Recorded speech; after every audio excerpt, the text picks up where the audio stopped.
I took a photo of Elon Musk, grabbed a reference image of our model, fed both into this video generation tool and typed one simple prompt. Boy and girl are kissing. And this is what came out.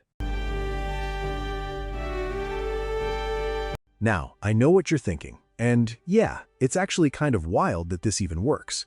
But here's where it gets really interesting. I kept the exact same images, didn't touch a single setting, and just added one line to the prompt.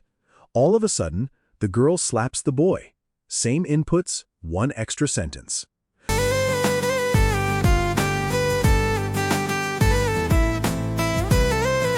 And the best part? I'm running all of this for free on a Kaggle notebook using the LTX 2.3 model. Zero cost. So what exactly is this thing? It's called LTX 2.3 MSR, Multiple Subject Reference. You'll find it on Hugging Face. Technically, it's a LoRa that attaches to the LTX 2.3 video model, which means it's not a standalone model. It's more of an enhancement layer. The concept is similar to what Google has been doing with their ingredients to video approach, where you supply reference images and the model figures out how to stitch them into a coherent video. You can feed it between 2 and 5 images, one background plus up to 4 subjects or objects. The claim from the developers is strong. Identity preservation across multiple references, character plus object composition, spatial relationships, even pulling a face from one image and clothing from another. On paper, it sounds impressive. Whether it actually delivers is a different conversation, and we'll get to that. Before we test, the official examples they show on the Hugging Face page look decent. There are male and female characters with full character sheets and a background image, and the generated video holds together reasonably well. 这么巧，没想到会在这里遇见你。我也没想到，一起走走吧。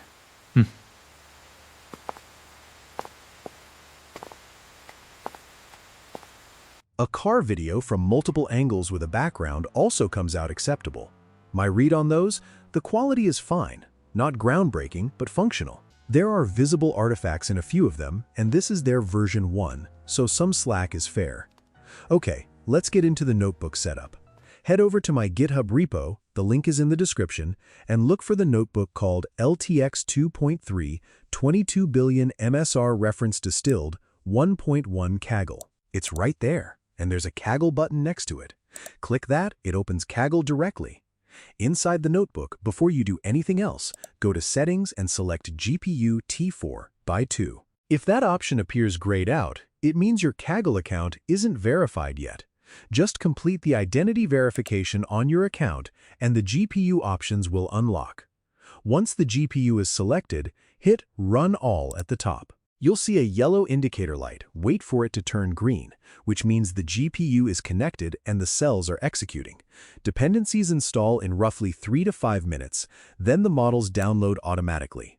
Once everything is loaded, scroll to the bottom and your public Gradio link will appear. Click it and you're in. The interface is straightforward. There's a prompt box at the top, an image upload section where you drop your reference files, and an optional audio upload slot if you want to layer in speech or music, which actually makes it function like an audio-to-video tool, which is a nice bonus. Duration goes up to 30 seconds, but anything beyond 15 seconds tends to fall apart, so I'd treat 15 seconds as your practical ceiling. Resolution goes up to 1080p with multiple aspect ratio options. I've included a prompt influence slider to control how heavily the prompt drives the output, and the MSR LoRa strength is adjustable too.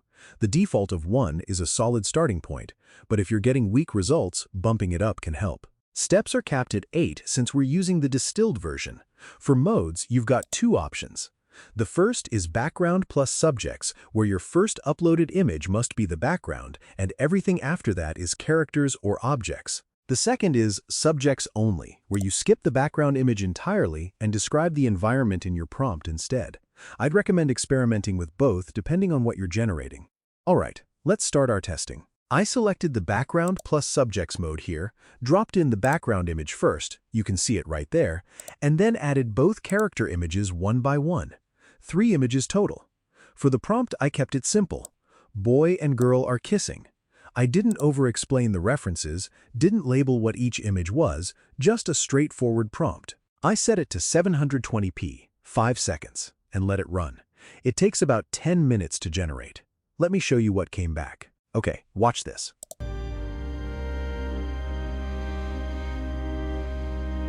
That's actually pretty impressive for a first run.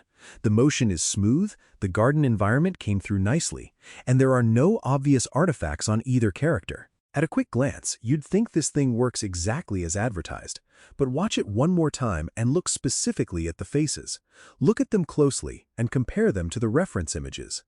The characters are close, there's definitely a resemblance, but they don't look exactly like the images we gave it. It's resemblance, not replication.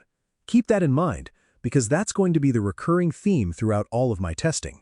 Now let me show you this next result. Same kind of setup, 2 character images on top left and a background image bottom left. But this time, I also included a speech prompt. Let's see this one. I am not planning on coming back. You always say that. Okay, so the environment here almost perfectly matches the background image I provided. Both characters are placed in it naturally. And the camera movement it added, that's actually cinematic. The dialogue also syncs up with the characters speaking. Now look at the female character's face. Her similarity to the reference image is noticeably stronger here. The male, though, you can already see the features have shifted a bit. It's there, but it's not accurate enough to call it a match. We're talking maybe 70 to 80% accuracy overall. Not the near-perfect identity preservation they're claiming on the Hugging Face page. Here's another test, same structure. 2 characters, background image, speech prompt again. Let's watch this. Sign the papers and this goes away. I cannot cover this up. So again, the overall video is quite good. The camera movement, the dialogue, the scene composition, all of that works well. But the character consistency, again, isn't there. The similarity is partial. There's something recognizable about both characters, but something is also off. Let me show you one more before we get to the Elon Musk tests. This one I tried to give it more of an old movie or vintage aesthetic. Same setup, 2 character images, background image. Here's the output. I know you were at the warehouse, Elena. We found the print. You have no proof, Detective. You never do. And here's a second variation I generated using the exact same prompt and exact same images. I know you were at the warehouse, Elena. We found the print. You have no proof, Detective. You never do. The female character's similarity in particular, it's not convincing me. There's some resemblance, but the character consistency just isn't landing the way it should. Both variations have the same issue. Okay, now here's where it gets really telling. I used Elon Musk as a reference image, someone whose face is recognizable enough worldwide that you'd immediately know if the model got it right or not. I paired him with an image of my model and wrote a prompt where both of them are in a boxing ring, boxing and punching each other. No background image for this one, just the 2 character references. They're punching, the motion reads correctly, the scene is coherent. But look at Elon's face. That's not Elon Musk. The facial structure has shifted enough that if I hadn't told you this was supposed to be him, you wouldn't know. The model didn't preserve his likeness at all. Next, I gave it a single image of my model and a separate image of a hat. The prompt was simply, she wears this hat. It had her hold the hat in her hand, and then she put it on her head. Overall, this generation is acceptable, some minor artifacts.